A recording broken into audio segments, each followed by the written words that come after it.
कभी आपको महसूस हुआ है कि हम रोज दर्जनों लोगों से मिलते हैं, बातें करते हैं, लेकिन सच में बहुत कम लोगों को जानते हैं। हम अक्सर बस ऊपर ऊपर से समझकर आगे बढ़ जाते हैं, चेहरे, शब्द या काम तक सीमित रहते हैं। लेकिन हर इंसान के भीतर एक पूरी कहानी छिपी होती है, जो तभी सामने आती है जब कोई उसे ध्यान से सुनने और समझने के लिए वक्त देता है। ये सफर है सतह से गहराई तक जाने का, जहां बातचीत सिर्फ शब्दों का आदान प्रदान नहीं, बल्कि भावनाओं, अनुभवों और इंसानियत का जुड़ाव बन जाती है। इसमें सीख है कि कैसे हम दूसरों को सच में देख सकते हैं, उनकी परवाह महसूस करा सकते हैं और ऐसे रिश्ते बना सकते हैं जो सिर्फ जान पहचान से कहीं आगे हों। आप सुन रहे हैं लाइब्रेरी ऑफ बुक्स। आज हम बात करेंगे how to know a person किताब के बारे में, जिसे लिखा है डेविड ब्रुक्स ने। हम में से ज्यादातर लोग दूसरों को पहली नजर या शुरुआती कुछ मिनट की बातचीत में ही परख लेते हैं। चेहरा, कपड़े, बोलने का तरीका, पेशा, इन बाहरी चीजों के आधार पर हम तय कर लेते हैं कि सामने वाला कैसा है। ये आसान है, तेज है और हमारे दिमाग को कम मेहनत करनी पड़ती है। लेकिन सच यह है कि किसी इंसान की असली पहचान इन सतही परतों से कहीं गहरी होती है। जब हम सिर्फ ऊपर ऊपर देखते हैं तो हम अक्सर पूरी तस्वीर खो देते हैं। हमें बस वही नजर आता है जो सामने वाला दिखा रहा है या जो हम देखने के आदी हैं। लेकिन उसके भीतर क्या चल रहा है, उसके डर, उसकी उम्मीदें, उसकी पुरानी चोटें और उसके सपने, ये सब नजरअंदाज रह जाते हैं और यहीं से गलतफहमियां शुरू होती हैं। अगर हम सच में किसी को समझना चाहते हैं तो हमें अपनी नजर और सुनने का तरीका बदलना होगा। बातचीत को सिर्फ समय काटने का जरिया नहीं, बल्कि खोज का मौका मानना होगा। जैसे कोई धीरे धीरे किताब के पन्ने पलटता है, वैसे ही हमें भी सामने वाले के अंदर झांकने की कोशिश करनी चाहिए। इसके लिए सबसे पहले हमें अपने भीतर का जजमेंट मोड बंद करना होगा। अक्सर हम बातचीत के दौरान ही लोगों को स्कोर देने लगते हैं। ये अच्छा है, ये बुरा है, ये मेरे जैसा है, ये अलग है। ये आदत हमें उनकी असली कहानी सुनने से रोक देती है। गहराई तक जाने का मतलब यह नहीं कि आप किसी से मिलते ही उनकी पूरी जिंदगी की कहानी उगलवा लें। यह एक प्रक्रिया है, धीरे धीरे भरोसा बनाना, सही वक्त पर सही सवाल पूछना और सबसे जरूरी, जवाब को सच में सुनना। कभी कभी इसका मतलब होता है कि आप उन खामोशियों को भी जगह दें जो बातचीत में आती हैं। लोग तभी खुलते हैं जब उन्हें लगे कि सामने वाला उन्हें जल्दी नहीं कर रहा, उनकी भावनाओं के साथ धैर्य रख रहा है। यह भी याद रखना जरूरी है कि हर इंसान की एक पब्लिक पर्सनैलिटी और एक प्राइवेट वर्ल्ड होता है। हम ज्यादातर सिर्फ पहला हिस्सा देखते हैं जो सोशल मीडिया, ऑफिस या महफिल में दिखता है, लेकिन असली गहराई उस हिस्से में है जिसे वे आसानी से सबको नहीं दिखाते। गहराई में जाने के लिए हमें अपनी जिज्ञासा जीवित रखनी होगी। असली जिज्ञासा मतलब आप सामने वाले को सिर्फ जानकारी जुटाने के लिए नहीं, बल्कि समझने के लिए सुनते हैं। इसमें कोई स्वार्थ या छुपा मकसद नहीं होता, बस एक इंसान से दूसरे इंसान का जुड़ाव होता है। और हाँ, यह सफर एक तरफा नहीं होता। जब आप किसी को सच में समझने की कोशिश करते हैं तो आप भी अपने भीतर झांकने लगते हैं। सामने वाला आपको आईने की तरह आपका ही एक नया रूप दिखा सकता है। अंत में सतह से गहराई की ओर जाना मेहनत मांगता है, लेकिन इसका फल हमेशा मीठा होता है। क्योंकि जब आप किसी को सच में समझते हैं तो आपके बीच सिर्फ जान पहचान नहीं, बल्कि एक मानवीय रिश्ता बन जाता है। और यही सबसे बड़ी जीत है। दुनिया में ऐसे लोग होते हैं जिनसे मिलते ही मन हल्का हो जाता है। उनकी मौजूदगी आपको यह महसूस कराती है कि आप मायने रखते हैं, आपकी बात सुनी जा रही है और आपको देखा जा रहा है। ये लोग जैसे आपके अंदर की रोशनी को पहचान कर उसे और चमका देते हैं। इन्हें हम इल्यूमिनेटर्स कह सकते हैं। ऐसे लोग जो आपके व्यक्तित्व को, आपके अनुभवों को और आपके अस्तित्व को महत्व देते हैं। इसके उलट कुछ लोग ऐसे भी होते हैं जो अनजाने में या कभी कभी जानबूझकर आपको छोटा महसूस करा देते हैं। उनकी बातें, उनका रवैया या उनका ध्यान न देने का तरीका आपको यह सोचने पर मजबूर कर देता है कि शायद आपकी बात, आपकी मौजूदगी या आपकी कहानी उतनी अहम नहीं है। ये डिमिनिशर्स हैं, ऐसे लोग जो आपकी चमक को कम कर देते हैं। इल्यूमिनेटर होना कोई जन्मजात हुनर नहीं, बल्कि एक आदत है जिसे सीखा जा सकता है। यह शुरू होता है ईमानदार ध्यान देने से। जब कोई बोल रहा हो तो पूरी तरह से उस पर फोकस करना, फोन से, अपनी सोच से या किसी और डिस्ट्रैक्शन से दूर रहकर। छोटा सा कदम भी सामने वाले को महसूस कराता है कि उसकी बात वाकई सुनी जा रही है। इल्यूमिनेटर्स लोगों की गलतियों से पहले उनके प्रयास देखते हैं। वे आपको एक खराब दिन या किसी गलती के आधार पर नहीं आंकते, बल्कि आपकी पूरी यात्रा को देखने की कोशिश करते हैं। उनके साथ आप खुद को सुरक्षित महसूस करते हैं, क्योंकि वे आपको एक मौके पर नहीं, बल्कि पूरे इंसान के रूप में देखते हैं। डिमिनिशर्स अक्सर यह महसूस भी नहीं करते कि वे ऐसा कर रहे हैं। उनकी बातों में जल्दीबाजी, लगातार तुलना या किसी की कहानी को बीच में काट कर अपनी कहानी सुनाने की आदत, ये सब संकेत हैं। यह व्यवहार रिश्तों में दूरी पैदा करता है और सामने वाले को बंद कर देता है। इल्यूमिनेटर बनने का एक बड़ा हिस्सा है ईमानदार तारीफ और मान्यता देना। यह सिर्फ औपचारिक अच्छा किया कहने से अलग है।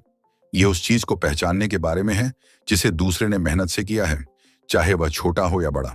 इसके अलावा इल्यूमिनेटर्स बातचीत को संतुलित रखते हैं। वे सिर्फ सुनते ही नहीं, बल्कि साझा भी करते हैं, ताकि रिश्ता एक तरफा न रहे। यह ओपननेस भरोसा पैदा करती है और रिश्तों को गहराई देती है। जब हम सचेत रूप से इल्यूमिनेटर बनने का चुनाव करते हैं, तो हम न सिर्फ दूसरों के जीवन में रोशनी लाते हैं, बल्कि अपने भीतर भी एक सकारात्मकता पैदा करते हैं। यह हमें अधिक सहानुभूतिपूर्ण, धैर्यवान और जुड़ा हुआ बनाता है। सोचिए, हम अपने रोजमर्रा के जीवन में कितनी बार किसी को सच्चे दिल से महसूस कराते हैं कि वे महत्वपूर्ण हैं, और कितनी बार हम अनजाने में ही सही किसी की रोशनी कम कर देते हैं। शायद अब समय है यह तय करने का कि हम किस तरह के इंसान बनना चाहते हैं, क्योंकि चाहे हम माने या नहीं, हमारे शब्द और हमारा रवैया किसी का दिन भी बदल सकते हैं और उनका आत्मविश्वास भी। अधिकतर बातचीत रोजमर्रा के तयशुदा सवालों से शुरू होती है। कैसे हो? स्विंगल क्या चल रहा है? जरेनिया, काम कैसा है? और उतने ही तयशुदा छोटे जवाबों पर खत्म हो जाती है। ये बातचीत शुरू तो करती है, लेकिन उसमें वह गहराई नहीं होती जो किसी को सच में जानने के लिए जरूरी है। असली फर्क तब आता है जब हम ऐसे सवाल पूछते हैं जो सामने वाले को सोचने पर मजबूर करें और उनके भीतर की असली कहानी बाहर लाएं। अच्छे सवाल वह होते हैं जो सिर्फ जानकारी जुटाने के लिए नहीं, बल्कि रिश्ते बनाने के लिए पूछे जाते हैं। इनमें एक सच्ची जिज्ञासा और खुलेपन का भाव होता है। जब आप किसी से पूछते हैं, इस वक्त आपके जीवन में सबसे अहम चीज क्या है, तो यह उन्हें अपनी प्राथमिकताएं, भावनाएं और सोच आपके साथ साझा करने का मौका देता है। ऐसे सवाल अक्सर सामान्य से हटकर होते हैं, लेकिन वे असहज नहीं, बल्कि आमंत्रित करने वाले होते हैं। जैसे, बचपन की ऐसी कौन सी याद है जो आज भी आपको हंसा देती है? या आपने हाल में कौन सा छोटा सा काम किया जिससे आपको गर्व महसूस हुआ? ये सवाल मुस्कान भी लाते हैं और दिल खोलने का रास्ता भी। अच्छे सवाल बातचीत को एक दिशा देते हैं। वे सामने वाले को महसूस कराते हैं कि आप उनकी कहानी में सच में दिलचस्पी ले रहे हैं। यह एहसास ही उनके भरोसे का पहला कदम होता है, और धीरे धीरे वे सतह से गहराई तक जाने को तैयार हो जाते हैं। लेकिन सिर्फ सवाल पूछना काफी नहीं, आपको यह भी दिखाना होगा कि आप उनके जवाब को ध्यान से सुन रहे हैं। इसका मतलब है बीच में टोके बिना सुनना, उनकी बात पर और सवाल पूछना, और अगर जरूरत हो तो उनके भावनात्मक पहलू पर हल्के से रुकना। यही वह जगह है जहां बातचीत साधारण से असाधारण बनती है। अच्छे सवाल सामने वाले को उनके अपने जीवन को नए तरीके से देखने में भी मदद कर सकते हैं। जब कोई सोचने पर मजबूर होता है, तो वे अक्सर अपने अनुभवों को नए नजरिए से देखते हैं, और कभी कभी खुद भी हैरान हो जाते हैं कि उन्होंने क्या कहा या महसूस किया। यह भी जरूरी है कि सवाल ईमानदारी से पूछे जाएं। अगर सवाल के पीछे सिर्फ औपचारिकता या दिखावा होगा, तो वह महसूस हो जाएगा और रिश्ता गहराने के बजाय कमजोर हो जाएगा। जिज्ञासा सच्ची होनी चाहिए, ऐसी जो सामने वाले को यह भरोसा दिलाए कि आप सुनने के लिए हैं, जज करने के लिए नहीं। अच्छे सवाल रिश्तों में गर्माहट लाते हैं। वे बातचीत को ऊर्जा देते हैं और उसे सिर्फ समय काटने का साधन बनने से रोकते हैं। यह वह पल होता है जहां दो लोग, चाहे वे दोस्त हों, सहकर्मी हों या अजनबी, एक दूसरे के करीब आ जाते हैं। और हाँ, कभी कभी सही सवाल पूछने के लिए आपको सही समय का इंतजार करना पड़ता है। हर गहरी बातचीत का अपना रफ्तार और अपना मूड होता है। जल्दबाजी से सवाल भारी या दखल देने वाले लग सकते हैं, लेकिन सही वक्त पर वही सवाल पुल बन जाते हैं। आखिरकार अच्छे सवाल पूछना एक कला है, ऐसी कला जो हर बातचीत को एक मौका बना देती है, किसी को थोड़ा और जानने का, और खुद को भी थोड़ा और खोलने का। यही वह शुरुआत है जहां से गहरी बातें जन्म लेती हैं और रिश्ते सच में खिलने लगते हैं। हम सभी सुनते हैं, लेकिन क्या हम सच में सुनते हैं?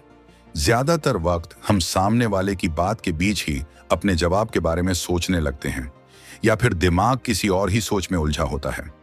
बाहर से हम सिर हिलाकर हाँ हाँ कहते हैं, लेकिन अंदर से बातचीत आधी छूट चुकी होती है। असली सुनना इससे बिल्कुल अलग है। यह पूरी तरह मौजूद और जुड़ा हुआ रहने का नाम है। सच में सुनना मतलब है कि आपका ध्यान सिर्फ सामने वाले पर हो। फोन स्क्रीन, बैकग्राउंड शोर या अपनी ही सोच, इन सब को किनारे रखना पड़ता है।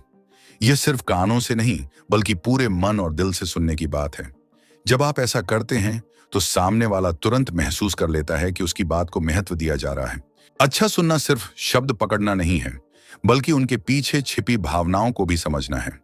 कभी किसी के लहजे, चेहरे के भाव या सांस लेने के ढंग से पता चल जाता है कि वह कुछ कह तो रहा है, लेकिन महसूस कुछ और कर रहा है। यह तभी पकड़ में आता है जब आप सच में ध्यान से सुन रहे हों। बहुत बार लोग अपनी बात बीच में रोक देते हैं, क्योंकि उन्हें लगता है कि सामने वाला सुन ही नहीं रहा। ऐसे में वे सिर्फ जरूरी जानकारी देकर चुप हो जाते हैं। लेकिन अगर उन्हें लगे कि आप सच में सुन रहे हैं, तो वे ज्यादा खुलते हैं, गहरी बातें करते हैं और अपने असली विचार आपके सामने रखते हैं। सुनने में एक और अहम चीज है, बीच में न टोकना। कई बार हम सोचते हैं कि हमें अपनी राय, अनुभव या सलाह तुरंत दे देनी चाहिए, लेकिन ऐसा करने से सामने वाले की बात अधूरी रह जाती है। उसे पूरा कहने का मौका देना, चाहे वह लंबा क्यों ना हो, भरोसा बनाने का सबसे आसान तरीका है। सुनना का मतलब यह भी है कि आप अपनी प्रतिक्रिया को थोड़ी देर रोक कर रखें। तुरंत कुछ कहने के बजाय उनके शब्दों और भावनाओं को अपने अंदर उतरने दें। कभी कभी सिर्फ एक सिर हिलाना, एक हल्की मुस्कान या मैं समझ रहा हूं कहना ही काफी होता है। गहरी सुनवाई में आपकी देह भाषा भी बड़ा रोल निभाती है। आंखों में देखना, हल्का सा आगे झुकना और बातचीत में अपने हाव भाव से शामिल होना, यह दिखाता है कि आप सचमुच वहां मौजूद हैं। ना सिर्फ शरीर से, बल्कि मन से भी। यह भी समझना जरूरी है कि हर सुनवाई का मकसद सलाह देना नहीं होता। कभी कभी लोग बस चाहते हैं कि कोई उन्हें बिना जज किए, बिना टोका टाकी के सुने। उस पल में समाधान से ज्यादा जरूरी होता है उनके साथ खड़े रहना। अच्छा सुनना एक तोहफा है, ऐसा तोहफा जो न पैसा मांगता है, न मेहनत, बस आपका ध्यान और आपका समय। यह रिश्तों को बदल सकता है, गलतफहमियां मिटा सकता है और लोगों को यह एहसास दिला सकता है कि वे सच में देखे और सुने जा रहे हैं। और सबसे दिलचस्प बात यह है कि जब हम दूसरों को सच में सुनते हैं, तो हम अपने बारे में भी बहुत कुछ सीखते हैं। हर कहानी, हर अनुभव, हर नजरिया हमारे सोचने की दुनिया को थोड़ा और बड़ा कर देता है। शायद यही वजह है कि सुनना, सच में सुनना, बोलने से भी ज्यादा ताकतवर होता है। सहानुभूति का मतलब है किसी के दर्द, खुशी, डर या उम्मीद को ऐसे महसूस करना जैसे वह आपका अपना हो। यह सिर्फ मुझे तुम्हारी बात समझ में आ रही है कहने से नहीं आता, बल्कि अपने मन को खोलकर सच में उनके अनुभव में उतरने से आता है। और अच्छी बात यह है कि यह कोई जन्मजात वरदान नहीं, बल्कि एक कौशल है जिसे हर कोई सीख और अभ्यास कर सकता है। अक्सर हम दूसरों की तकलीफ सुनते हैं तो तुरंत हल देने की कोशिश करते हैं। ऐसा मत सोचो, सब ठीक हो जाएगा, तुम्हें यह करना चाहिए। इरादा अच्छा होता है, लेकिन कई बार यह सामने वाले को यह महसूस कराता है कि उसकी भावना को ठीक से समझा ही नहीं गया। असली सहानुभूति समाधान देने से पहले समझने और स्वीकार करने में है। सहानुभूति का अभ्यास शुरू होता है ध्यान से सुनने से। जब कोई अपनी बात कह रहा हो तो खुद को उनकी जगह रखने की कोशिश करें। सोचें कि अगर मैं इस स्थिति में होता, ये होती, तो कैसा महसूस करती। यह कल्पना आपको उनके भावनात्मक स्तर के करीब ले आती है। यह भी जरूरी है कि हम उनके अनुभव को छोटा या हल्का ना करें। अरे, यह तो कोई बड़ी बात नहीं है, या दूसरों के साथ इससे भी बुरा हुआ है, जैसी बातें सहानुभूति को खत्म कर देती हैं। इसके बजाय कहें, मैं समझ सकता हूं कि यह तुम्हारे लिए कितना मुश्किल होगा। सहानुभूति में छोटे छोटे इशारों का भी बड़ा असर होता है। कभी यह एक हल्का सा कंधे पर हाथ रखना हो सकता है, कभी एक दिल से लिखा संदेश, और कभी बस चुपचाप पास बैठना। कई बार बिना कुछ कहे भी आप किसी को यह महसूस करा सकते हैं कि वे अकेले नहीं हैं। इसका मतलब यह भी है कि आपको अपनी संवेदनशीलता दिखाने की हिम्मत रखनी होगी। अगर कोई अपनी कमजोरी या दर्द आपके साथ साझा कर रहा है तो अपने अनुभव भी बताएं, ना कि बातचीत को अपने ऊपर केंद्रित करने के लिए, बल्कि यह दिखाने के लिए कि उनकी भावनाएं वैध हैं और वे आपको समझ में आती हैं। सहानुभूति का अभ्यास आपको एक बेहतर श्रोता भी बनाता है। आप न केवल शब्द सुनते हैं, बल्कि उनकी चुप्पी, उनकी आहें और उनके रुकने के कारण को भी नोटिस करने लगते हैं। यह आपको उनके असली भाव तक पहुंचने में मदद करता है। कभी कभी सहानुभूति का मतलब होता है साथ में खड़ा रहना, भले ही आप कुछ बदल नहीं सकते। यह स्वीकार करना कि मैं इसे ठीक नहीं कर सकता, लेकिन मैं तुम्हारे साथ हूं। यह वाक्य किसी के लिए उस पल में पूरी दुनिया के बराबर हो सकता है। यह भी सच है कि सहानुभूति समय और ऊर्जा मांगती है। दूसरों के दर्द में खुद को डुबोना आसान नहीं है, लेकिन यही वह पुल है जो दिलों को जोड़ता है। इस प्रक्रिया में आप भी भावनात्मक रूप से गहरे और परिपक्व होते हैं। आखिर में सहानुभूति सिर्फ दूसरों के लिए नहीं, अपने लिए भी जरूरी है। जब आप दुनिया को किसी और की नजर से देखना सीखते हैं, तो आपके भीतर की कठोरता पिघलती है और आप इंसानियत के और करीब आ जाते हैं। यही वह अभ्यास है जो रिश्तों को समझ, भरोसे और सच्ची देखभाल से भर देता है। आज की दुनिया में भीड़ के बीच भी अकेलापन महसूस करना आम हो गया है। सोशल मीडिया पर सैकड़ों दोस्त और रोजमर्रा की व्यस्त दिनचर्या होने के बावजूद दिल के अंदर खालीपन और अलगाव घर कर जाता है। वजह यह नहीं कि हमारे पास लोग नहीं हैं, बल्कि यह कि हमारे पास गहरे, सच्चे और भरोसेमंद जुड़ाव की कमी है। अकेलापन सिर्फ शारीरिक दूरी से नहीं, बल्कि भावनात्मक दूरी से पैदा होता है। आप किसी के साथ एक ही कमरे में बैठकर भी अकेले महसूस कर सकते हैं, अगर बातचीत सतही हो और आपको लगे कि कोई आपको सच में समझ नहीं रहा। यह एहसास समय के साथ अंदर ही अंदर आत्मविश्वास, ऊर्जा और खुशी को खा जाता है। इसका इलाज केवल एक चीज से है, असली जुड़ाव। जब हम किसी को सच में देखते हैं, उनकी कहानी, उनकी भावनाओं और उनके संघर्ष को महत्व देते हैं, तो यह जुड़ाव पनपने लगता है। यह एक इंसान को यह महसूस कराता है कि वह मायने रखता है और उसका जीवन किसी के लिए महत्वपूर्ण है। गहरे रिश्ते बनाने के लिए हमें सतह से नीचे जाना होगा, सिर्फ कैसे हो और सब ठीक, पर रुकने के बजाय ऐसे सवाल पूछना और जवाब सुनना जो हमें सामने वाले के दिल के करीब ले जाए। यही बातचीत धीरे धीरे अकेलेपन की दीवारों में दरार डालती है। कभी कभी अकेलेपन को तोड़ने के लिए हमें पहल करनी पड़ती है। इंतजार करने से बेहतर है कि हम किसी को मैसेज करें, फोन करें या मिलने का समय तय करें, इवन अगर हमें लगता हो कि सामने वाला व्यस्त है। ये छोटे छोटे कदम अक्सर उम्मीद से ज्यादा असर डालते हैं। यह भी याद रखना जरूरी है कि अकेलेपन का इलाज सिर्फ दूसरों से जुड़ना नहीं, बल्कि उन्हें जुड़ने का मौका देना भी है। किसी को आपकी सुनने की जगह आपकी समय की गर्माहट या आपकी संगत देना भी उनके अकेलेपन को हल्का कर सकता है। अकेलेपन को कम करने का एक और तरीका है ईमानदारी से साझा करना।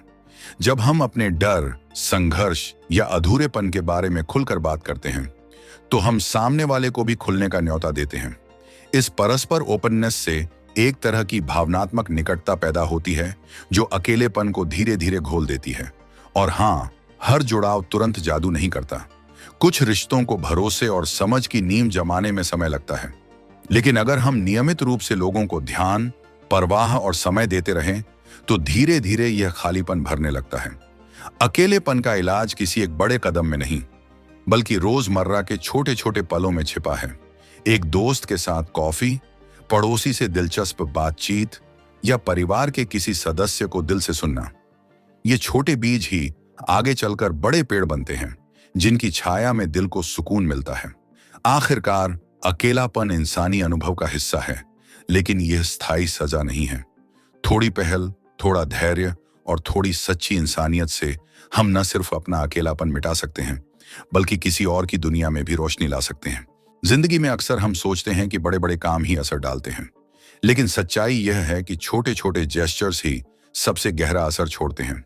किसी को देखकर हल्की सी मुस्कान देना, बिना वजह कैसा चल रहा है पूछ लेना, या किसी की बात पूरी ध्यान से सुन लेना, ये चीजें दिखने में मामूली हैं, लेकिन इनका असर किसी के पूरे दिन को रोशन कर सकता है। छोटी छोटी परवाहें हमें यह याद दिलाती हैं कि इंसान सिर्फ शब्दों से नहीं, बल्कि छोटे कामों से भी जुड़ते हैं। जैसे ऑफिस में किसी सहकर्मी के लिए उनकी पसंद की कॉफी ले आना, या बारिश में किसी को छतरी दे देना। ये इशारे कहते हैं मैंने तुम्हें नोटिस किया है और तुम मेरे लिए मायने रखते हो। मुद्दा यह नहीं कि हमारे पास कितना समय या पैसा है, बल्कि यह कि हम अपने आसपास के लोगों के प्रति कितने सजग हैं। जब हम ध्यान देते हैं कि किसे क्या चाहिए या किस वक्त किसे सपोर्ट की जरूरत है, तो हम खुद ब खुद इन छोटी परवाहों के मौके पकड़ लेते हैं। छोटे जेस्चर्स का जादू इसलिए भी काम करता है क्योंकि ये बिना किसी अपेक्षा के आते हैं। जब कोई बस आपकी मदद कर देता है या आपका दिन अच्छा बनाने की कोशिश करता है बिना बदले में कुछ चाहने के, तो वो एहसास दिल में लंबे समय तक रहता है। इन छोटी परवाहों का असर सिर्फ दूसरों पर ही नहीं, हम पर भी पड़ता है। जब हम किसी का दिन बेहतर बनाते हैं तो हमें खुद के भीतर भी एक तरह की गर्माहट और संतोष महसूस होता है। यह एहसास कि हमने किसी के चेहरे पर मुस्कान लाई, अपने आप में एक इनाम है। आज की तेज रफ्तार दुनिया में जहां लोग अक्सर अपने अपने कामों में खोए रहते हैं, ये छोटे छोटे जेस्चर्स और भी अनमोल हो जाते हैं। यह एक तरह का ब्रेक है, एक इंसानियत का पल जो हमें याद दिलाता है कि हम अकेले नहीं हैं। और हाँ, ये परवाहें हमेशा परफेक्ट होने की जरूरत नहीं होती।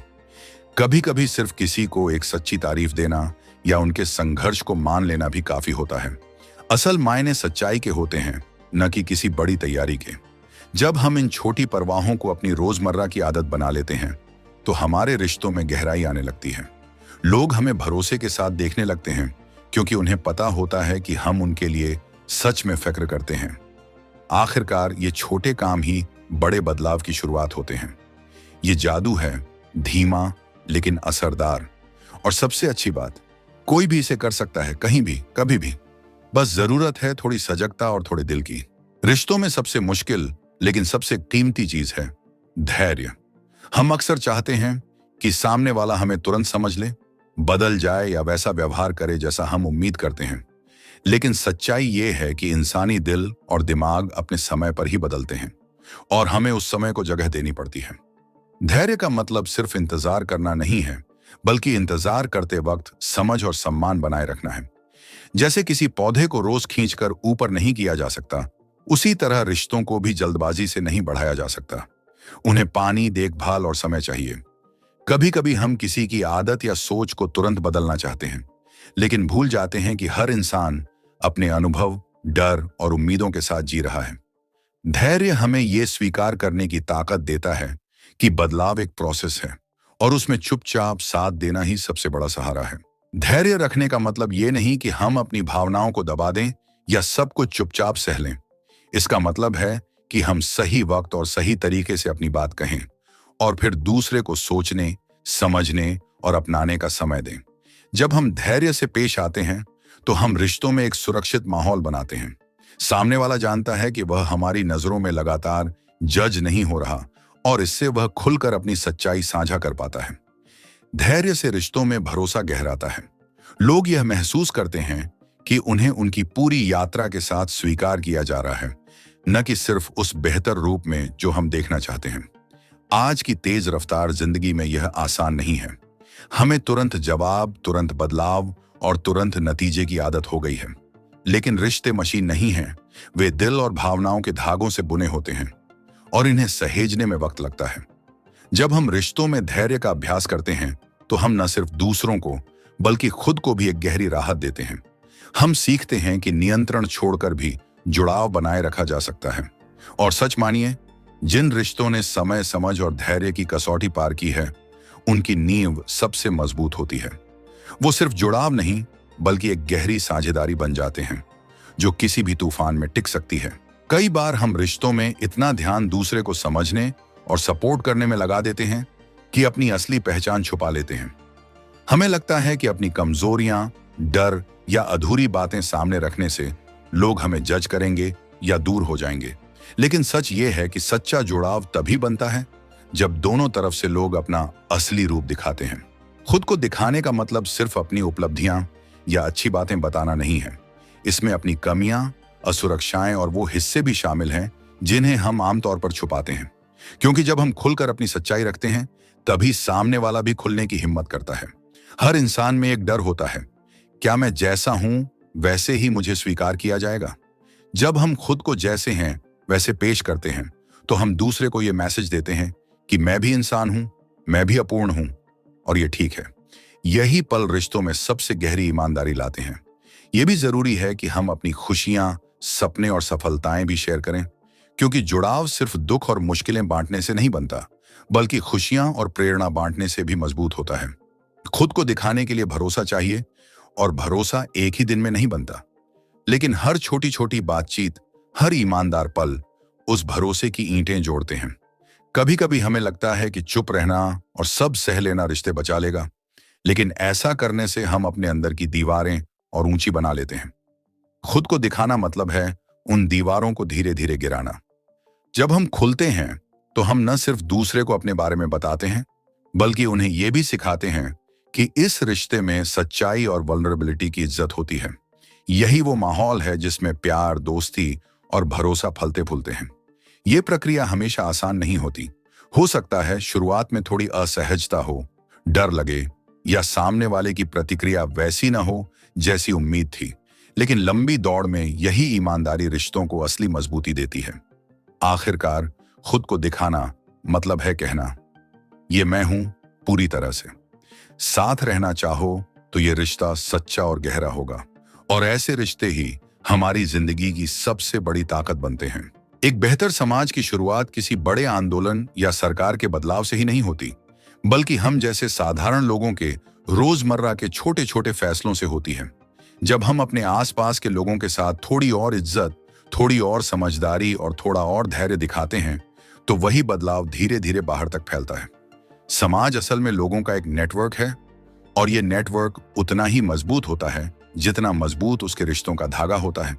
अगर हम हर बातचीत में थोड़ा और ध्यान, हर मदद में थोड़ा और दिल और हर मतभेद में थोड़ा और सम्मान रखें, तो ये धागा मोटा और मजबूत होता जाएगा। कभी कभी हम सोचते हैं कि एक इंसान क्या कर सकता है, लेकिन सच्चाई ये है कि एक छोटा सा काम कई लोगों की सोच बदल सकता है। जैसे किसी अजनबी की मदद करना, किसी का मनोबल बढ़ाना, या किसी मुश्किल में खड़े रहना। ये सब चेन रिएक्शन की तरह असर डालते हैं। एक बेहतर समाज का मतलब सिर्फ कम अपराध या साफ सड़कों से नहीं है। इसका मतलब है ऐसा माहौल जहां लोग एक दूसरे पर भरोसा कर सकें, अपनी राय बिना डर के रख सकें, और मुश्किल समय में एक दूसरे का सहारा बन सकें। यह बदलाव तभी आता है जब हम मैं बनाम तुम की सोच से बाहर निकलकर हम की सोच अपनाते हैं, यानी दूसरों की समस्याओं को भी अपनी जिम्मेदारी मानना और उनकी खुशियों में भी शामिल होना। आज के समय में जहां सोशल मीडिया पर तकरार और अलगाव बढ़ता जा रहा है, हमें और भी ज्यादा कोशिश करनी होगी कि हम एक दूसरे की बातें सुनें, समझें और सहमति न होने पर भी इज्जत से पेश आएं। हमारे बच्चों और आने वाली पीढ़ी के लिए यह जरूरी है कि हम उन्हें यह सिखाएं कि समाज सिर्फ नियमों से नहीं, बल्कि दयालुता और सहयोग से चलता है। और ये सीख उन्हें हमारी रोजमर्रा की आदतों से मिलेगी, न कि सिर्फ किताबों से। अगर हम हर दिन ये सोचकर उठें कि आज मैं किसी की जिंदगी थोड़ा आसान कैसे बना सकता हूं, तो धीरे धीरे ये सोच हमारे पूरे समाज का हिस्सा बन जाएगी। आखिर में एक बेहतर समाज की ओर बढ़ना कोई फिनिश लाइन तक दौड़ना नहीं है, बल्कि एक सतत सफर है जिसमें हर कदम पर इंसानियत, भरोसा और जुड़ाव को साथ लेकर चलना होता है। यही छोटे छोटे कदम मिलकर बड़ी तस्वीर बनाते हैं। जिंदगी में असली जुड़ाव और समझ तभी आते हैं जब हम एक दूसरे के साथ सच में मौजूद होते हैं, दिल से सुनते हैं, सच्ची परवाह करते हैं और छोटी छोटी बातों में भी इंसानियत दिखाते हैं। ये सफर सिर्फ रिश्तों को बेहतर नहीं बनाता, बल्कि हमें भी एक गहरी संतुष्टि देता है कि हम किसी की दुनिया थोड़ी रोशन कर पाए। आखिरकार बदलाव की शुरुआत हमसे ही होती है। अगर हम हर दिन थोड़ा और धैर्य, थोड़ा और सहानुभूति और थोड़ा और ध्यान दें, तो न सिर्फ हमारे अपने रिश्ते मजबूत होंगे, बल्कि हमारे आसपास का माहौल भी बदल जाएगा। यही छोटे छोटे कदम मिलकर एक ऐसी दुनिया बनाते हैं जहां जुड़ाव, भरोसा और दयालुता सबसे बड़ी ताकत बन जाते हैं।